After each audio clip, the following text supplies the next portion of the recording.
Namaste, my friends. Um, Today's September 5th, 2022. I hope everybody's having a lovely holiday weekend. I'm so grateful I have the holiday off today. My employer offered for me to work overtime, and I did not take it. Again, my personal time, I need that balance. I've been working overtime since July. I know it doesn't seem that long. I know I sound like a big baby, but working overtime for July, September, August, and September. Now that September, I am exhausted, and I'm hoping our overtime will end before the end of the month. There is that possibility. I am grateful for my job. I know that I've done videos in the past, and I've talked about my endless job search, and I've also talked about that I don't feel like I'm very valued at my job. And I know the reality is that I am replaceable. I'm underpaid. I am, they're constantly putting more work on me. And, this isn't just a me thing. This is everybody in the company, coming up with this mandatory overtime. And my company culture is such that they always want you to go above and beyond and exceed expectations. And any time that you're asked to do something, you're praised when you take it on, and you're taking on more and more tasks and not getting more and more pay.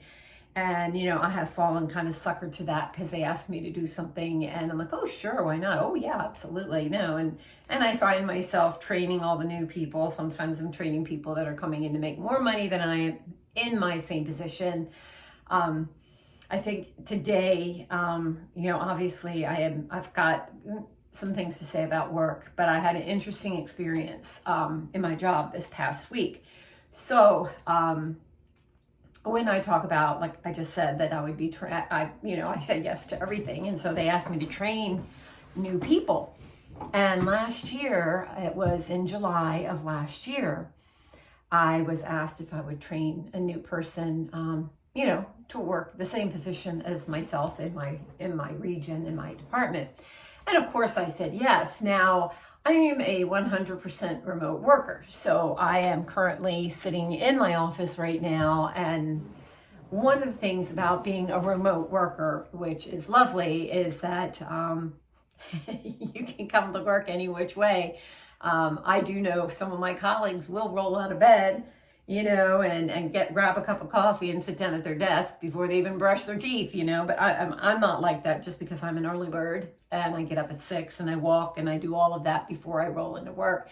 So I'm prepared. But being a remote worker,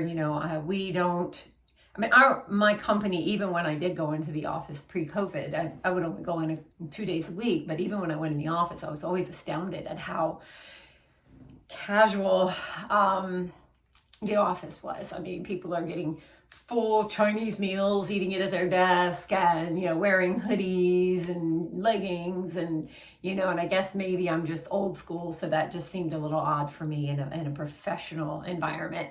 But now that we're remote, it's even, like I said, it's just gone to hell in a handbasket as far as, professional appearance and presentation, at least among the grunt workers, and people like me. But the point that I'm trying to make is that when I said yes to training this new employee for, I trained him for 2 weeks.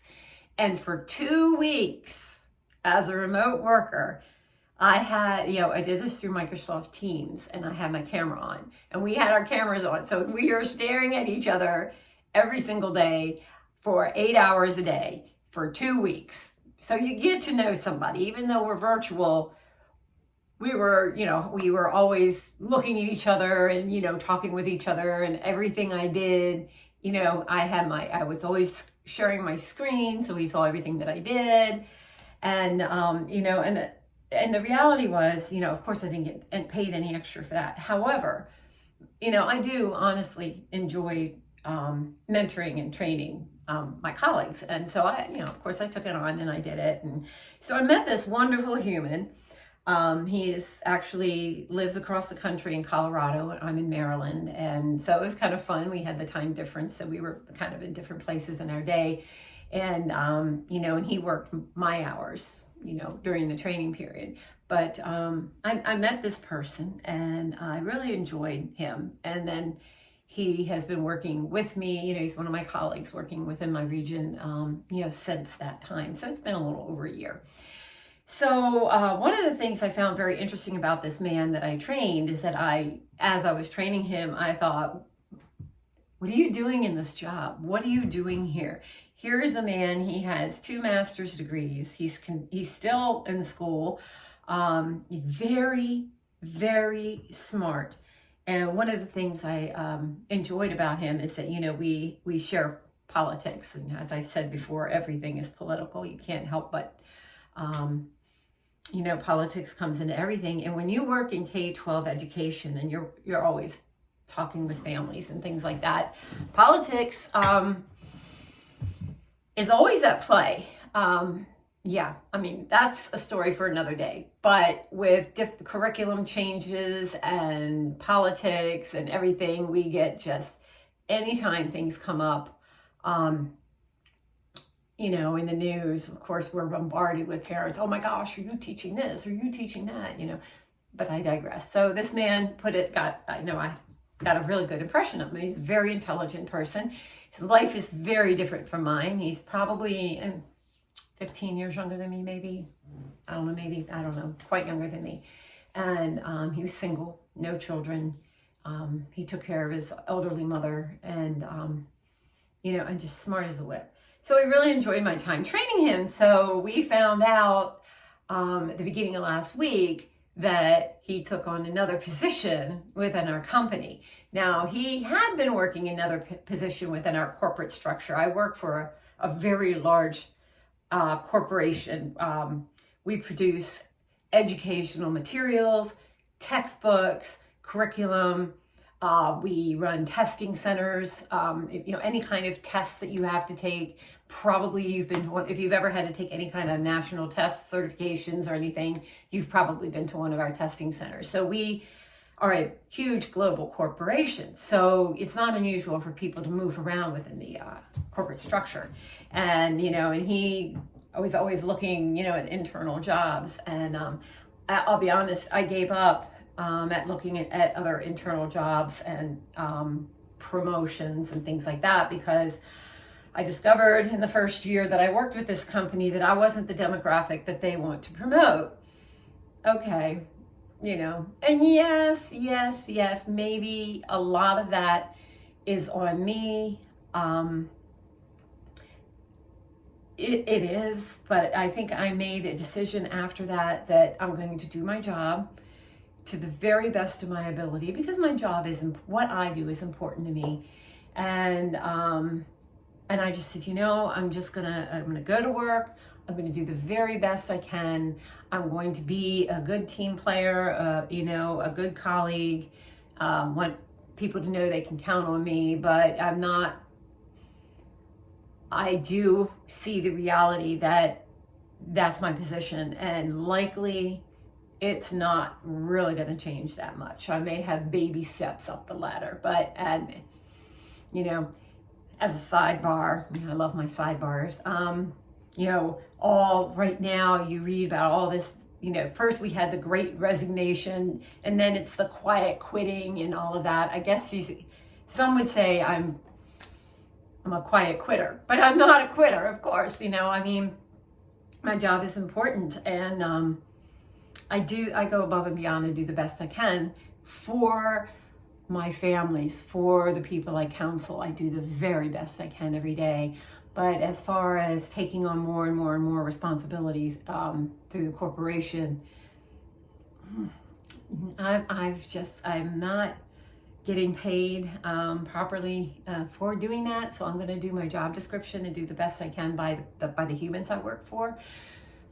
So I'm going to leave it right at that. So back to the person I trained. So he's moving on to another position, and it just made me really think. And I had a really great conversation with him on Friday, which was his last day within our region. And I thanked him for the inspiration that he has given me. And and I asked him about his new position, and I know that even this new position is really, he's much more than that. But I think, he's the kind of person who is always learning, and he wants to learn different aspects of what we do. And I admire the fact that he's making this big change. And he said something to me, because he kind of is like, well, let me help you, direct you somewhere within, how to find this job or that job. And he said, what is it you want to do? What is it you want to do? And I just went, yeah. I know what I want to do, but what do I want to do within my position, within an easy, explainable, objective, I guess? What is it that I want to do? What am I good at? So he made me think about that, and I know what I'm good at, and I write down some of these things. Well, what are you good at? And I'm like, oh my gosh, this is kind of good at my job right now, but I would like to get in a little deeper. I'd like to do more. I'd like to be more of a help to people. I'd like to be more involved, within the actual. I don't even know. This has been sitting on me since Friday. What do I want to do? What is the position I'm looking for? So I'm working on that right now. I think we sometimes do have to regroup. I'll tell you one thing that I really don't want to do. I really don't want to leave my company. I think in the big picture of corporations, I think my company is a good company. I believe in their vision. I believe in their mission. They do treat me well in the sense I get, a lot of paid time off. I get more paid time off every year. I get, I have very nice benefits. As far as just a basic corporate job, it really, it's not a horrible job. I make very little money. Dollar amount wise, but when I put it on paper, the ability to be 100% remote and not drive my car. And although, I work in, 9 to 6, which are kind of, I don't like the hours that much, but, even though I work till 6, I can usually get down in my kitchen and start making food and making dinner and have dinner ready to eat when I get off work. And that's good. And in the summer, I'm, 6 o'clock, I'm already in my bicycle clothes and ready to go. And at 6 o'clock, I can turn off my computer and do what I want and resume my life. And I don't have to drive home. So there's a huge benefit to my company working there, working remotely, getting the benefits that I get. My gosh, they even go as far as they purchase me a nonfiction book of my choosing every single month, and they pay for that. And, so they do encourage learning. So I do like the company. I just don't like I don't know. I don't know, but he really made me think. So watching my colleague that I actually trained for a position, he came into the company, he worked my position, I'm one of, we're all counselors within our position and in our region. And he was just a fantastic colleague. Very supportive, very smart. And he helped me, always backed me up, because my politics sometimes leak into our meetings and things like that, especially when something is coming up that we all need to take a stand on. So it was nice having him there. So I'm going to miss him, but by his leaving and just looking at the fact that he came in, I trained him, and he made more in his position doing what I do, even though I was the one that trained him. He made more than I did.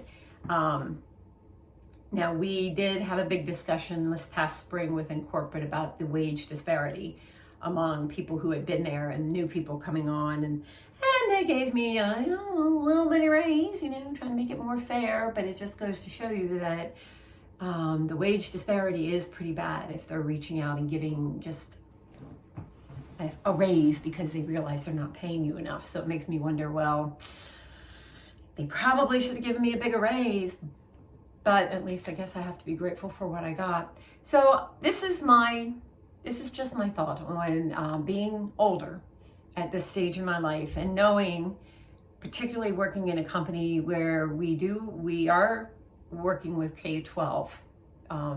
That's what I'm in, K-12 education. And they are looking for young, energetic, creative people. And I'm a very energetic person, and I consider myself somewhat creative. But I just don't hold that value to the company because of my age.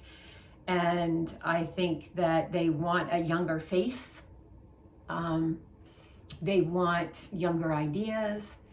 And they're happy to have me because I am extremely good at what I do, and I'm extremely consistent at what I do. And every time I get my reviews, my wisdom and my ability to share that with people and to help them and everything. And I'm grateful. Sometimes I work with some people and I think, I'm so glad that I'm the one working with you and not that person, because they couldn't possibly have the experience or the wisdom to do what I can do for them. But it's hard being an older woman in the workplace. And I know it's hard for older men too, but I think for women, we really, our value deteriorates very quickly after the age of 50, especially if you're somewhat new. And I mean, I've always been in the workforce one way or another, but as far as career development, I was out of work a long time raising children. And now I think a lot of places look at me and they think, well, you're just putting in time till you can retire, or you're going to put in time until your husband says you can, until your husband wants you to retire or whatever. And on one hand, it is true. I mean, I'm right now working and I'm counting days to retirement. I've decided that I'm not going to retire before my retirement age at 68. I'm going to keep working until I'm 68. But I also know the reality is that I don't want to do much more than what I'm doing now.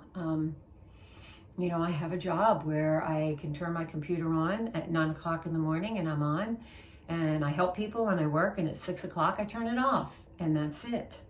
And I could literally do my job. I mean, I could be lying in bed and, not being able to move because of whatever. I can still do my job effectively. I've been doing the same job. I know what I'm doing. I have this wealth of knowledge within, my specific job. And that's why I'm asked to train people. And I can do my job more or less. I don't want to say autopilot because that's not true, because I'm working with people. So it's always different, always changing. Because I have to focus on the person or the people that I'm working with. So it's always going to be different. However, a lot of my job is mind-numbing.